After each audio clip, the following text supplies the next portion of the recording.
ఆంధ్రప్రదేశ్ ముఖ్యమంత్రి వైఎస్ఆర్సీపీ అధినేత YS Jaganmohan Reddy vote హక్కును వినియోగించుకున్నారు. కడప జిల్లా బాకారావుపురంలో ఆయన ఓటు వేశారు. సీఎం జగన్తో పాటు భార్య వైఎస్ భారతి, కుటుంబ సభ్యులు కూడా ఓటు వేశారు. ఈ సందర్భంగా మీడియాతో మాట్లాడుతూ జగన్ ఆసక్తికర వ్యాఖ్యలు చేశారు. గత 5 సంవత్సరాల పాలన చూశారని, తన ప్రభుత్వంలో లబ్ధి పొందారని భావిస్తే మెరుగైన భవిష్యత్తుకు బాటలు వేసే పాలనకు ఓటు వేయాలంటూ ఆయన ఓటర్లను కోరారు.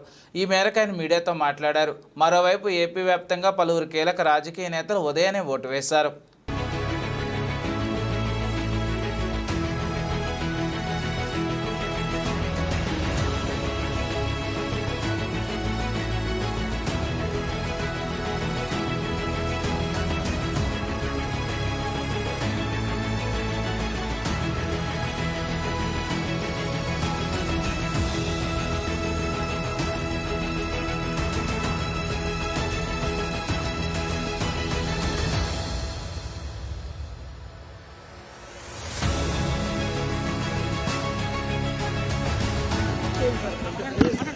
You have seen the governance.